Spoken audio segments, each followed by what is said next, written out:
Great. Good morning, good afternoon and good evening. Welcome to our Rise and Shine from wherever you are watching. मेरी hackneyed line हो गई है because अब हम रोज़ आपसे मिलते हैं और हमें उम्मीद है कि आप हमें डिफरेंट कंट्रीज से डिफरेंट एरिया से देखते हैं and we are so blessed to have such a big number of students because हमें बहुत सारे लोग बताते हैं कि हम आपकी एपिसोड्स को देखते हैं. This is such a blessing. Thank you very much for watching and liking the show.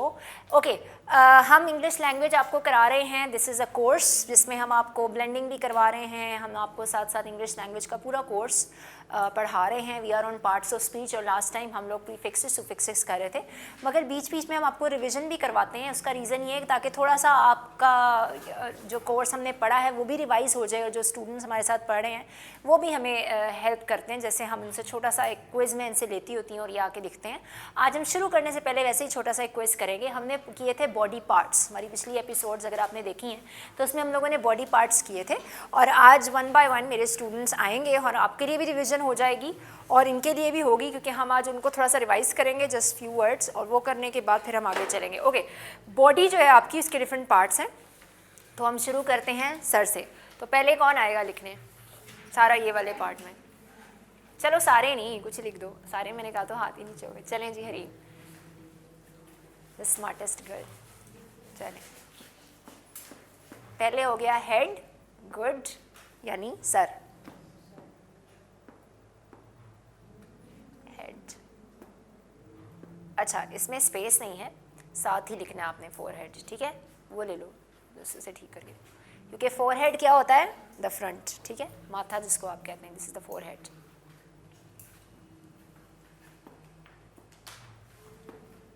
Good. Forehead के बाद अब फेस की तरफ आ जाओ. चलो काफ़ी है, थैंक यू. ये हम किसी और को देते हैं. अब फोरहेड के बाद चलते हैं यहाँ फेस पर. क्या कहते हैं आंखों को इंग्लिश में? और नहीं बोलना नहीं है, लिखना है आगे. चले आए.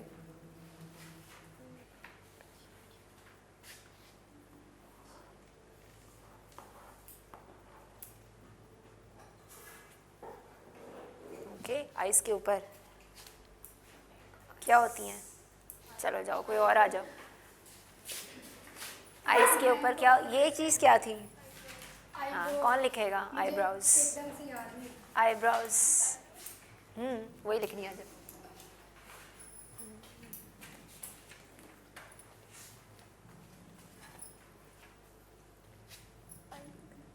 आईब्राउज.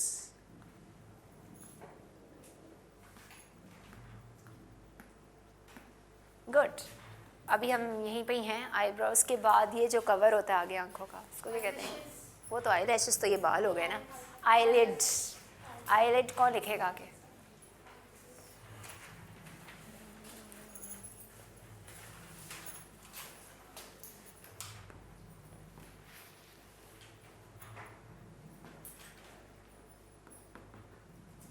आईलिड्स. 2 आंखें हैं तो ऑब्वियसली 2 आईलिड्स. ओके, अब आपने बताना है ये जो आगे बाल होते हैं वो उनको क्या कहते हैं आंखों के? Eye lashes. Eye lashes. Hair नहीं कहते.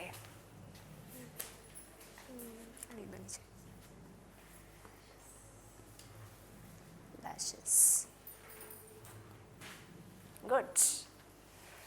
ओके, अब चलते हैं यहाँ. इनको क्या कहते हैं? कौन लिखेगा?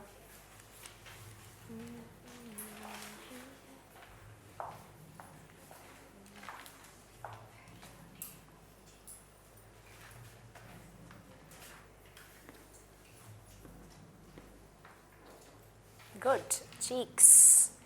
और इसको क्या कहते हैं नाक को इंग्लिश में? हाथ रेस करने. No no no no, don't speak it please. चलें जी. Isaac would come. तार तार मेरी बचा के. तार. आइजैक ये बचाओ ज़रा.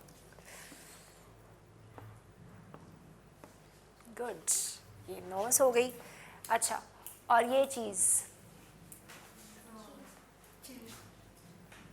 कौन नहीं आया अभी तक?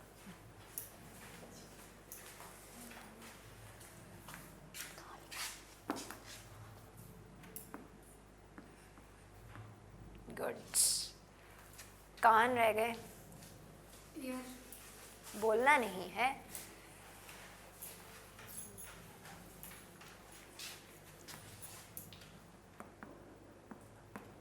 गुड. ईयर्स, क्योंकि 2 हैं. 2 ईयर्स। अच्छा, अब उससे नीचे आ जाएं, फेस को भी यहाँ पे छोड़ते हैं। गर्दन आ जाती ना, फिर उसको क्या कहते हैं? नेक। कौन लिखेगा? चलिए जी, दोबारा हम आपसे शुरू करते हैं। जल्दी जल्दी आते जाओ और लिखते जाओ। गुड। नेक। नेक से नीचे क्या होते हैं ये? Shoulders. These are shoulders. Okay, arm पे आ जाएं अब। This is your arm. तो ये चीज़ क्या होती है? एल्बो। कौन लिखेगा?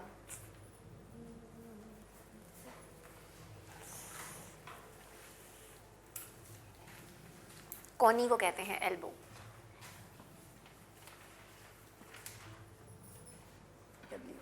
गुड। ओके, दिस थिंग जिस पे आप वॉच भी पहनते हैं, रिस्ट। ओके, स्पेलिंग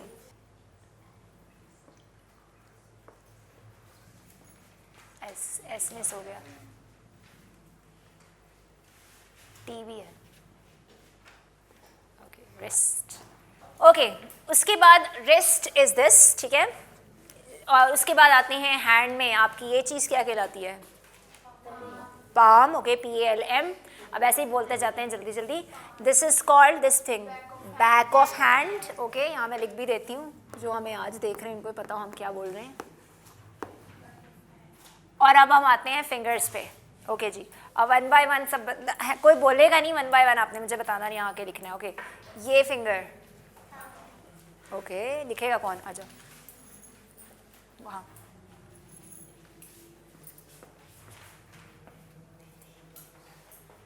बीवी है, थंब। Okay, good. थंब। ये चीज़ फिंगर्स का जो आपका अंगूठा होता है इसको आप कहते हैं थंब। उसके बाद ये फिंगर, बोलना नहीं है वरना मार्क्स कटेंगे। आप आए सिमरन।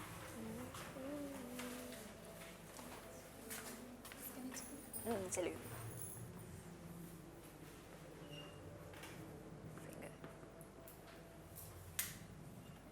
INGER।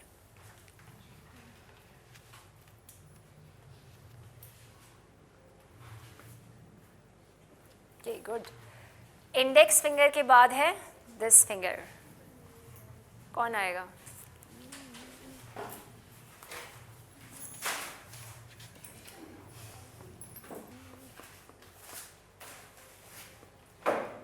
Good. Middle finger, because this is the centre. आपके यहाँ भी 2 फिंगर्स हैं, यहाँ है, तो इस वाली फिंगर को आप कहते हैं मिडिल फिंगर। उसके बाद दिस फिंगर, बोलना नहीं है।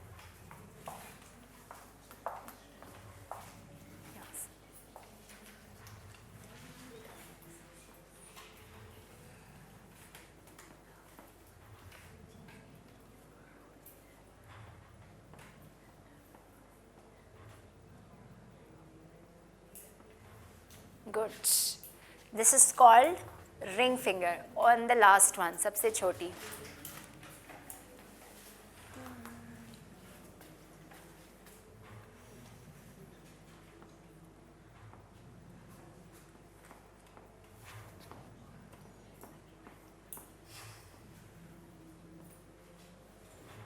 और okay, little finger. Good.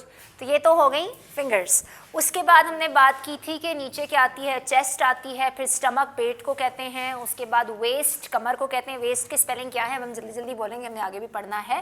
Waste, WAIST, waist. उसके बाद जो लेग है उसमें नी, घुटने को कहते हैं। उससे ऊपर वाला पार्ट क्या कहलाता है? Thigh, THIGH, thigh. और नीचे वाला कहलाता है काफ। उसके बाद एंकल, ठीक है। एंकल के बाद क्या आता है? फुट शुरू हो जाता है, हील। हील है, फिर है सोल, फिर आपका जो आपके फीट का अंगूठा होता है, यानी जो उसका आपके पाँव का अंगूठा, उसको क्या कहते हैं? Toe, TOE। Okay, this is it. अब हम बात करेंगे, मैं सिर्फ एक एनिमल का नाम लूँगी और आपने बताना कौन सा वो एनिमल है।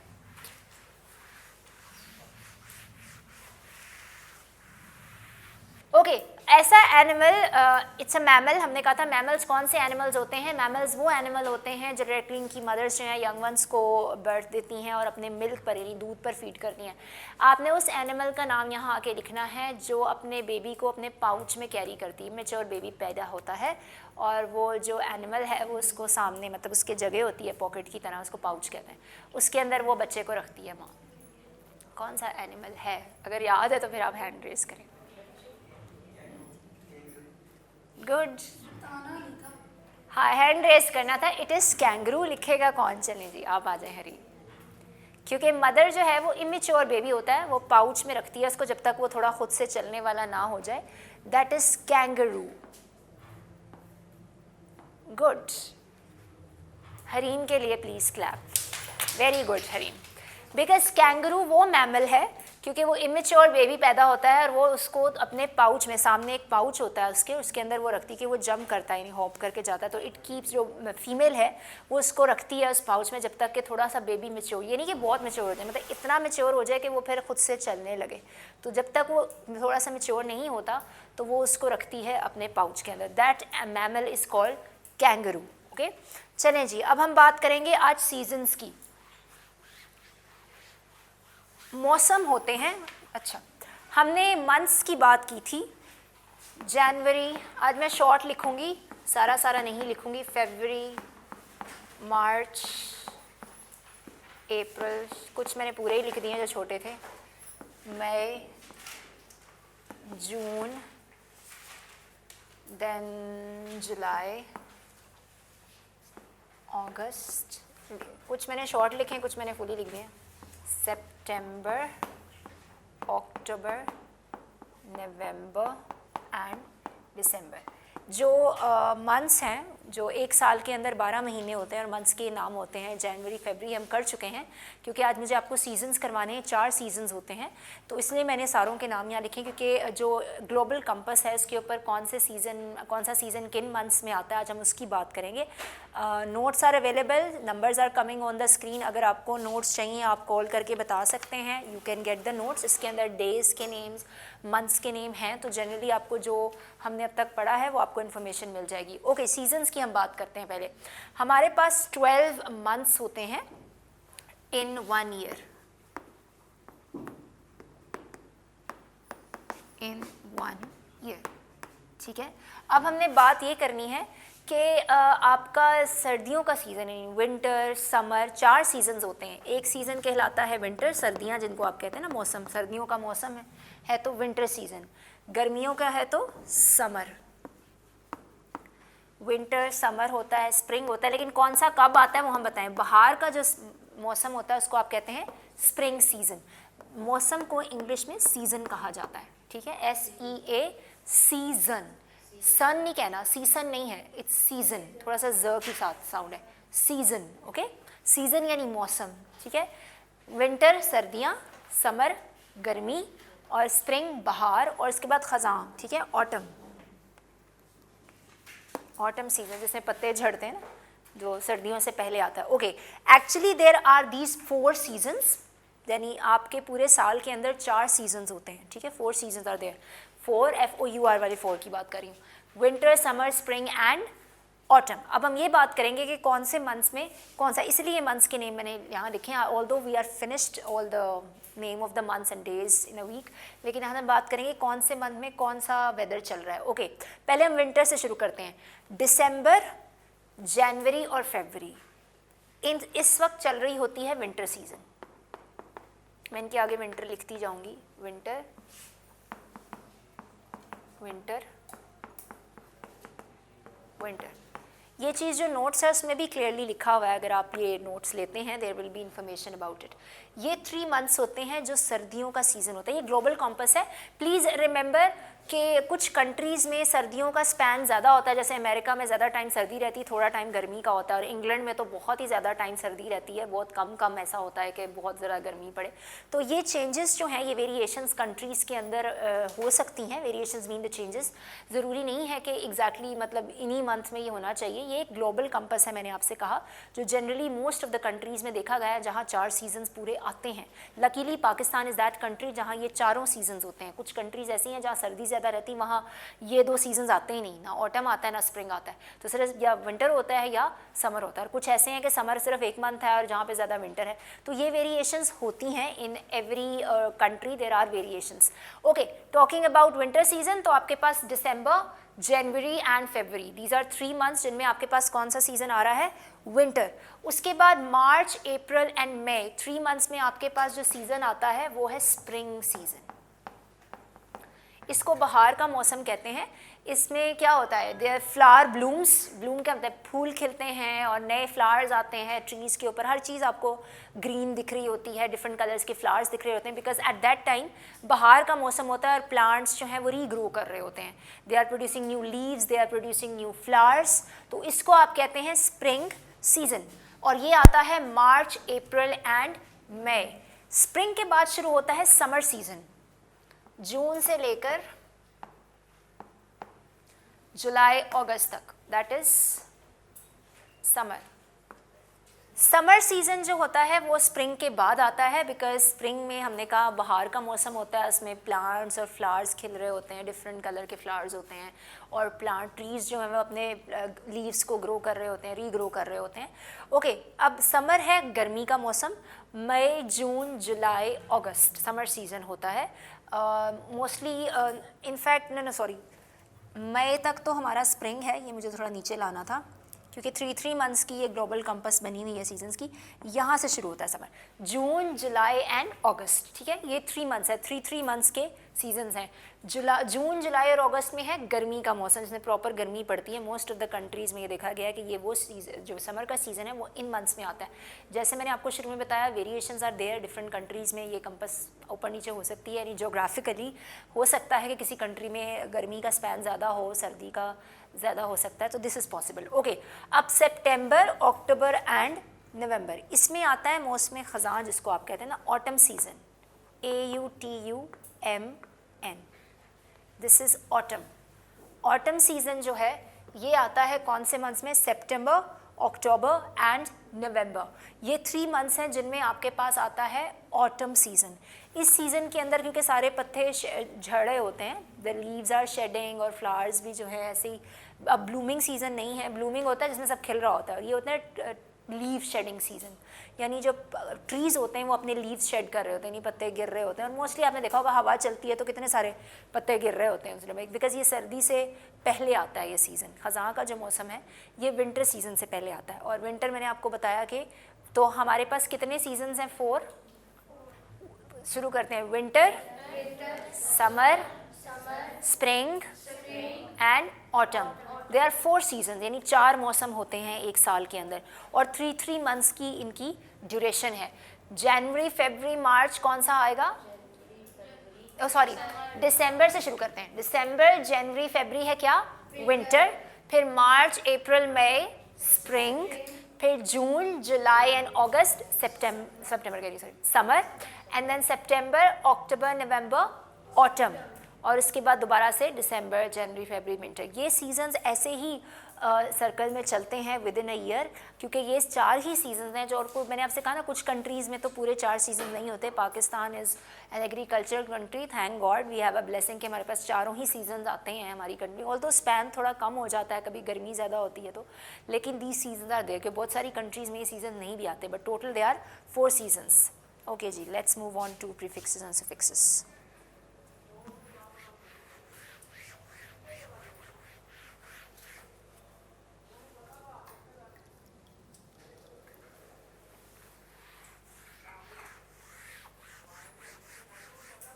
We are going to start with prefixes and suffixes because हम लोग prefixes कर रहे थे। prefixes ऐसा is an affix, affix यानी एक वो लेटर्स का एक वर्ड बनता है जो आप कंबाइन करते हैं, शुरू में किसी वर्ड के साथ लगाते हैं, उससे इसका मीनिंग चेंज हो जाता है या आप इसको मॉडिफाई करते हैं। तो हम इसकी कुछ एग्जांपल्स भी कर रहे थे, उसी को हम कंटिन्यू करेंगे। हमने इलीगल पर छोड़ा था, इलीगल एंड इलेजिटिमेट अगर आपको याद हो हम कर रहे थे।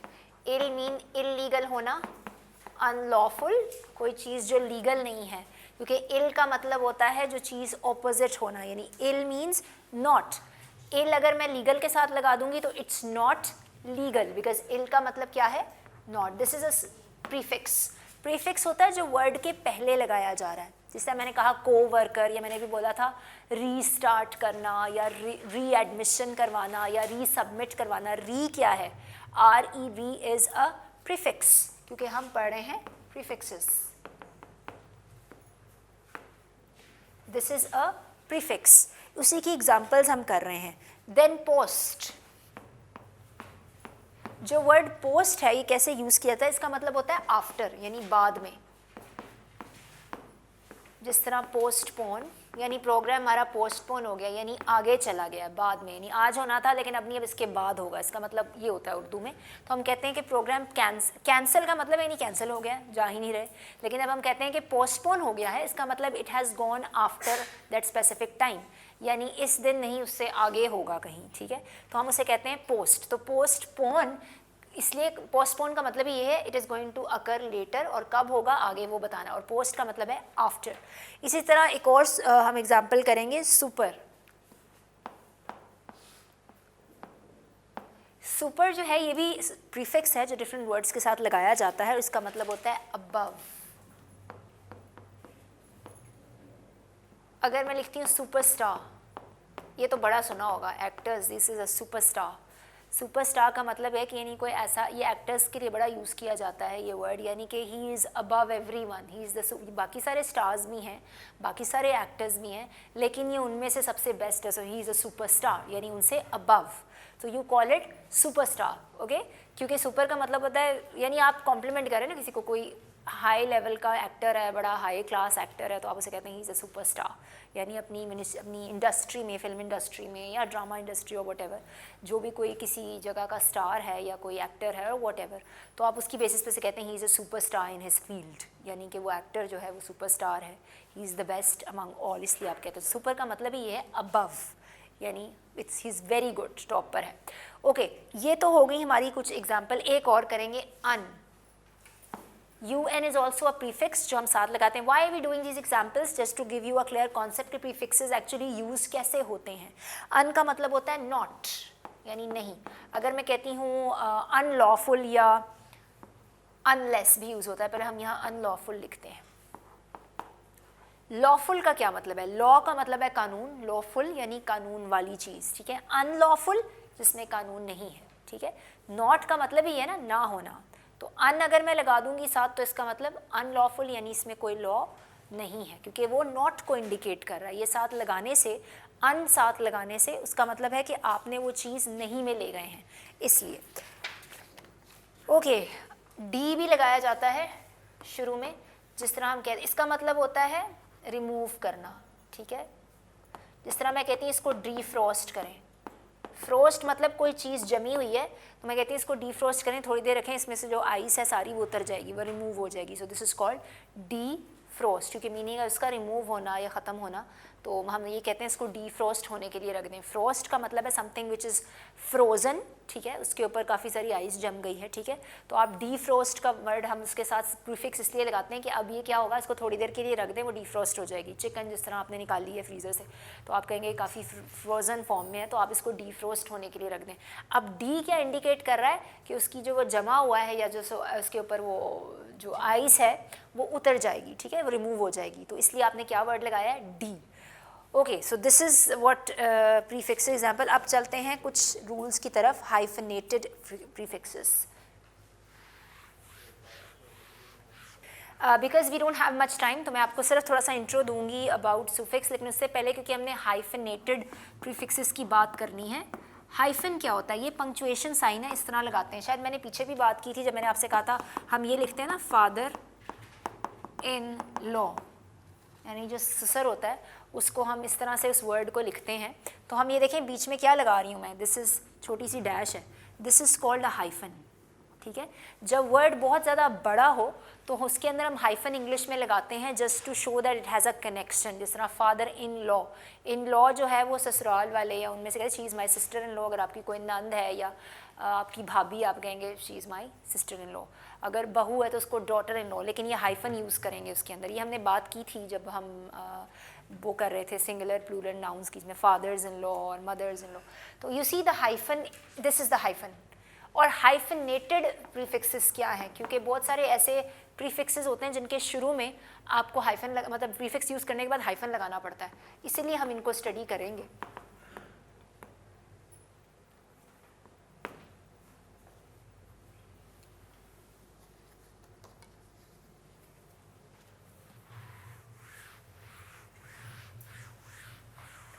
पहला रूल क्या है, मैं कहती हूँ कि मैंने हाइफन तब लगाना है अगर मैंने री का री प्रीफिक्स लगाना है, और अगर मुझे री का प्रीफिक्स लगाना है एंटर के साथ, यानी शी री एंटर्ड द क्लास, इसका मतलब क्या है, यानी वो बाहर चली गई दोबारा से एंटर हुई है। ओके, री का मतलब क्या था, दोबारा।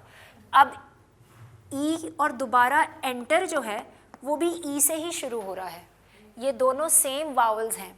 अगर आपके पास ऐसा कोई वर्ड हो जिसके अंदर आपके पास जो प्रीफिक्स है वो भी एंड में सेम वावल है, और जो अगला वर्ड है जिसके साथ प्रीफिक्स लगा रहे हैं वो भी वावल से ही शुरू हो रहा है और सेम वावल से, because E and E are both vowels, A E I O U, if you remember this is our vowels. तो इसलिए जब ये दोनों है, मैं इसको ऐसे नहीं लिखूंगी, दिस इज इनकरेक्ट।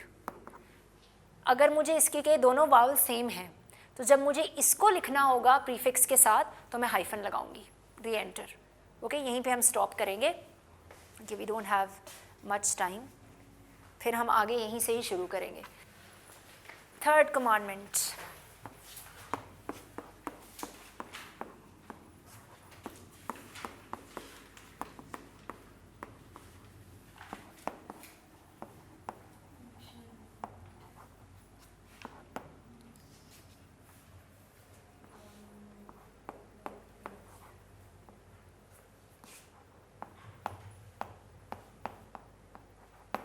खुदावन का नाम बेफ़ायदा ना लेना, ठीक है।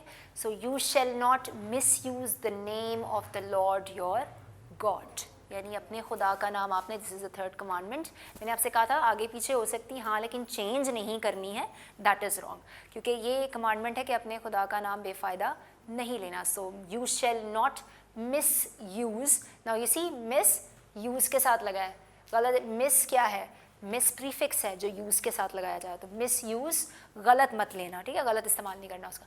The name of the Lord your God, अब आपने मेरे पीछे बोलना है, you shall not miss use the name of the Lord your God.